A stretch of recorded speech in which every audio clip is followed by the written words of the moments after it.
Hello there, I hope you're all doing well. Welcome to Warclad's first video for my YouTube channel. Some of you know I recently did a tutorial partnering with Artawigs on how to make Aragorn and Boromir's Vambrace from the Lord of the Rings film trilogy. And if you've been around for a while, you'll know that I've been wanting to do video tutorials for a while. So, after that went so well, I figured I would kick things off with something simple.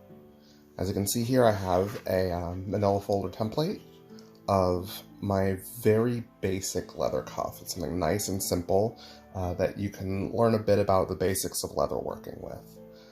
One of the first things I ever made was actually something very similar to this. It was a larger vambrace, but the techniques I used were still the same.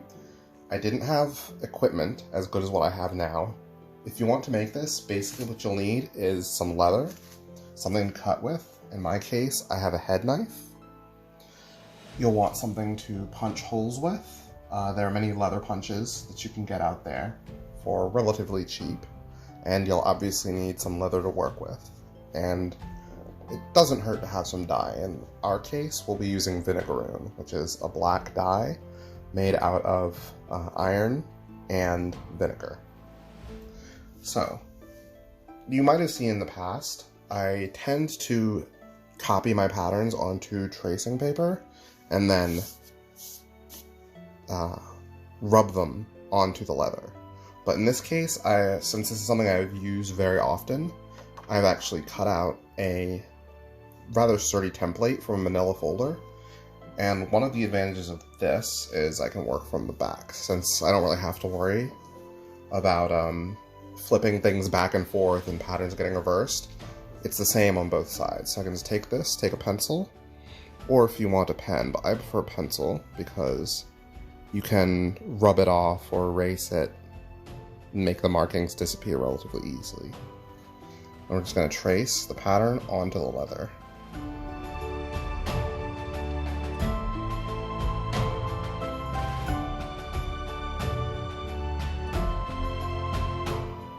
Actually lift it up so I can see how it's going. You can see it's right there. So we'll get the holes.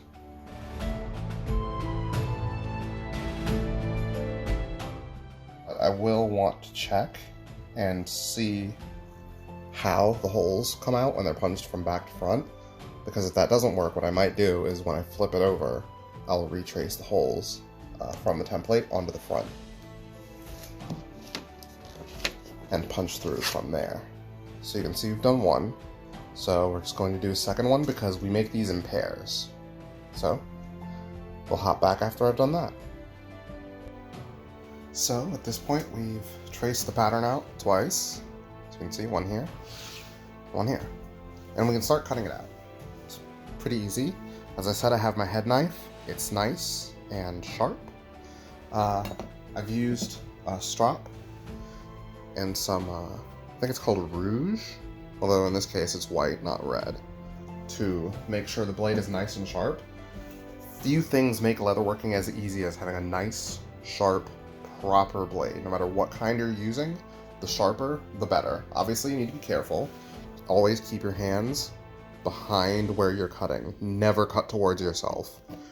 Because the flip side of having a properly sharpened blade is that you can cut yourself. You can see here I made a little bit of an error. I let my blade slip.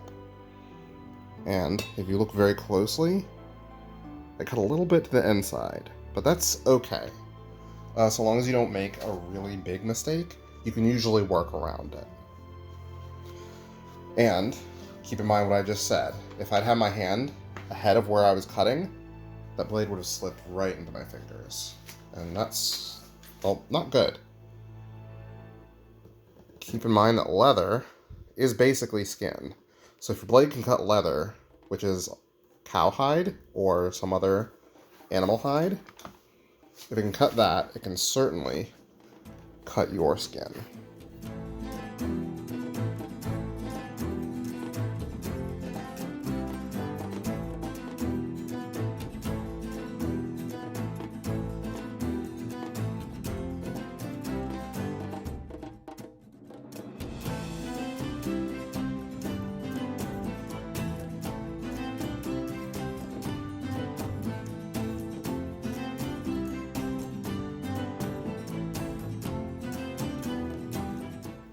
So as you can see here, I'm trimming off the edges. A lot of times with modern stuff, you'll find that they have really sharp edges. And you might notice that sometimes, if you know anything about medieval items or realistic fantasy items, you'll look at some costumes and you won't know exactly what it is, but something about them feels off. I think one of the easiest things to notice is the factory-made look, you know? It looks like a product, not like a real thing. And part of that is because a lot of things are manufactured.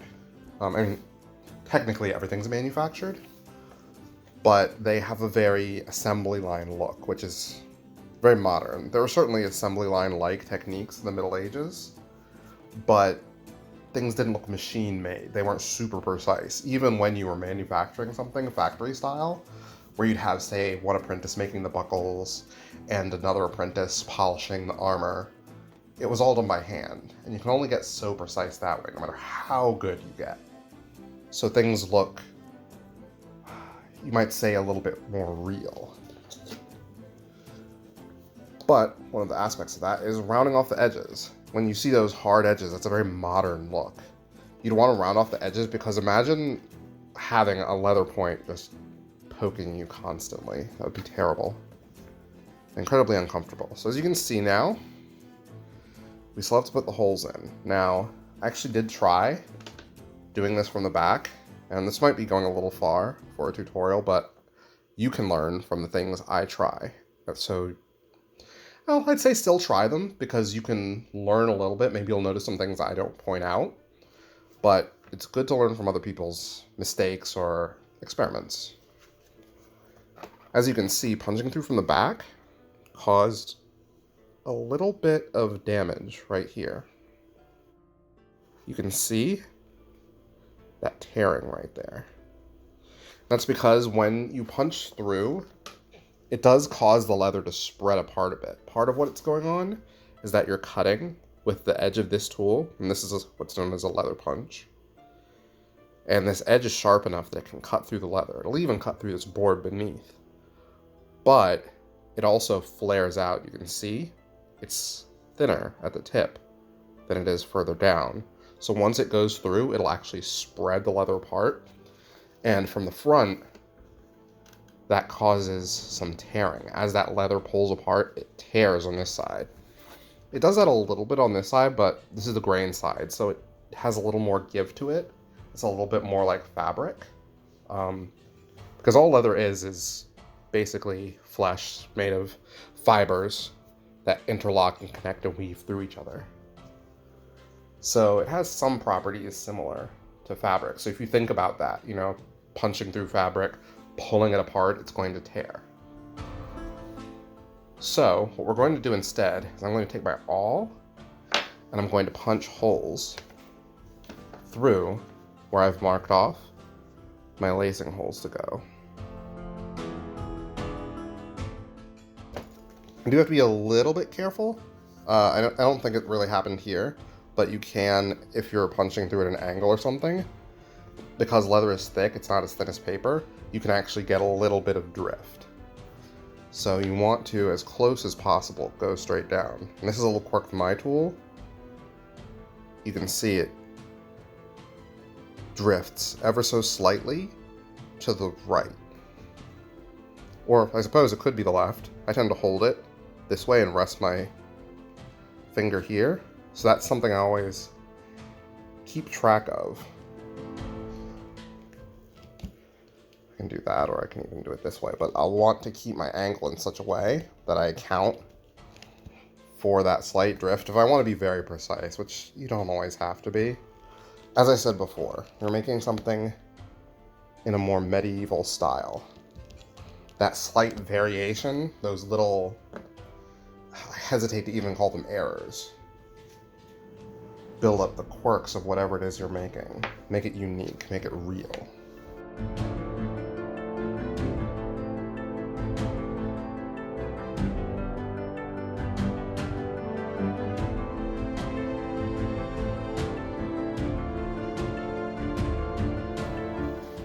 So do that again on this side. Take this, and I use a rawhide mallet. hit as close to straight on as possible. And see here, I hit a little bit too hard, and I actually punched a hole in my mat. You want to avoid that, and so you can see all these little bits falling all over the place. But hit just right, no hole in the mat. I actually have 3 layers of this mat. You can kind of see it here at the corner, and you can see some really early work.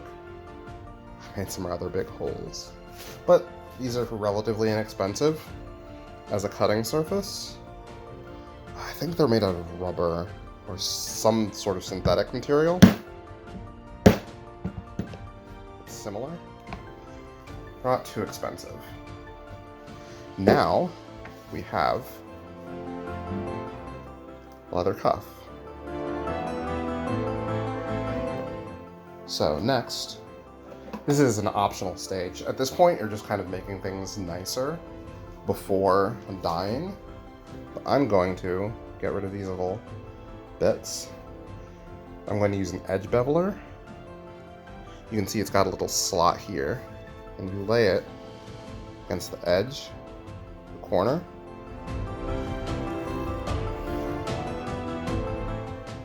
And that rounds off the edges ever so slightly. I actually don't know if this is something that would have been done in the Middle Ages, or if the rounded edges you see are just sort of natural, like after things wear down.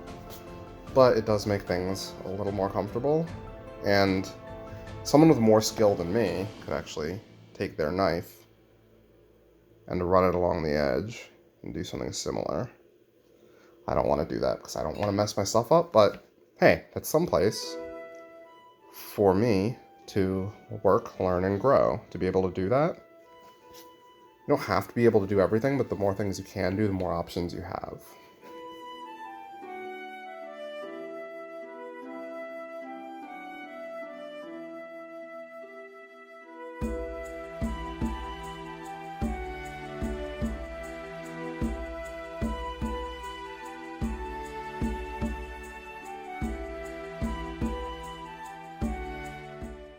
As you can see, this is ready for dyeing. I'm going to go ahead and cut out the other one, and then we're going to go over to my dyeing station, get some vinegaroon, and apply this. Well, here we are in my dyeing station. I have my leather cuff, and I have my vinegaroon. Looks pretty gnarly, but that's because it is basically steel wool dissolved in vinegar, which produces a lot of rust, and the same chemicals that produce rust will interact with the tannins in the leather to make it a very lovely shade of black.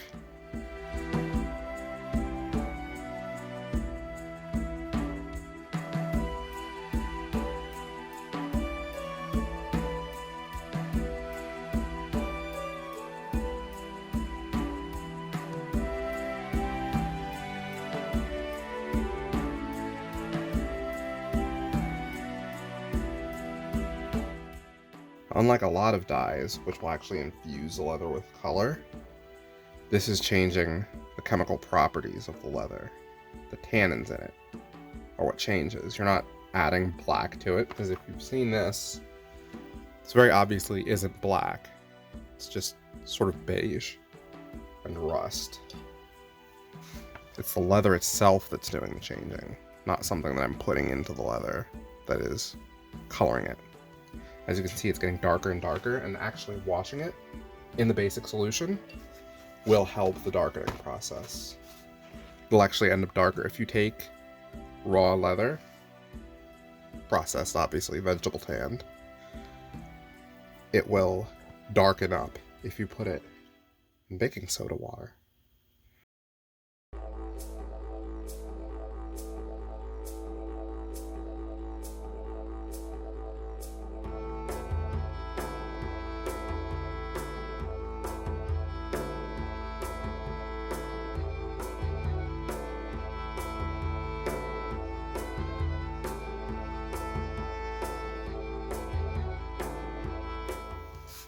Look at that. So it's I'll go ahead and lay this in some baking soda water. Quick little rinse in the basic solution, and already this is a lovely dark black. Do you remember where we started, where it was very gray? Once I lay this out in the sun, it'll darken up nicely, and then I can oil it. So, see you at the next step. We've now completed dyeing these cuffs, back and front. Now it's time to oil them. I use hemp oil. You can also use oils like linseed, or you can use something like what I have here. It's a kind of leather finish made from hemp oil, lanolin, and beeswax. The reason I'm not using this is because I've gotten the ratio a little bit off, and it tends to leave a bit of a white residue. But normally, when it's a little more liquid at room temperature, it'll seep nicely in and seal up the leather, but it's something I'm still workshopping. So, I'll just take some hemp oil, and I apply it directly on and then just rub it in with my hands. I want to be real careful because you don't want too much of it. As you can see, the leather is already darkening up a whole lot. It'll lighten up some from here as the oil seeps in and then dries out, but it's making the black so much richer. And you can see on this end, it's already starting to seep into the leather. This will help to keep the leather soft and supple, and in addition to using the base solution, this will also help protect the leather against the deleterious effects of the acidic solution that is vinegaroon. So look at the difference between that. Very dark, very light. Even where I'm touching it, you can see it's darkening up. So now we'll do the same on the back.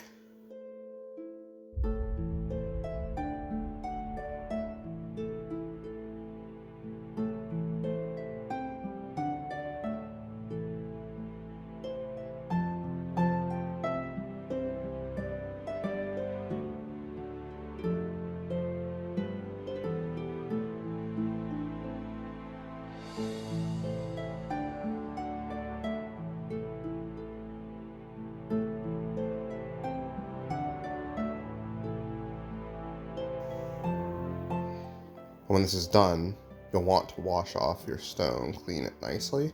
This is just a granite block. I do tooling on it because there's no give to it. If you tool on a soft surface like the cutting mat that I use, some of the impact, if you're doing hammering, will be lost because of the softness of the material.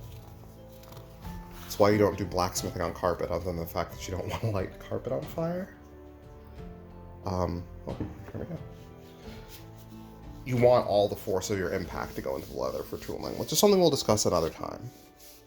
But that's why I have this stone. And it's good for other things. I do a lot of stuff on it, like applying this oil. Whenever I do my skiving, which is shaving off bits of leather from the back to thin it out, I'll skive on this block as well. Partially do that by gliding your blade along, and it's nice to not have it catch on something, so stone is perfect for that. I also tend to do my hide glue on this as well, and you just have to look after it. Take care of your tools, and your tools will take care of you.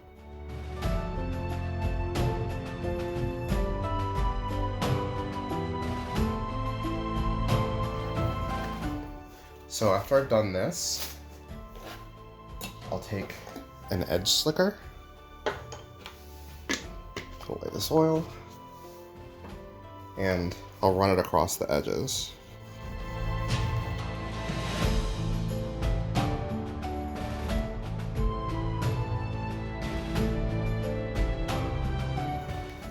When this is all done, you'll lace up the leather.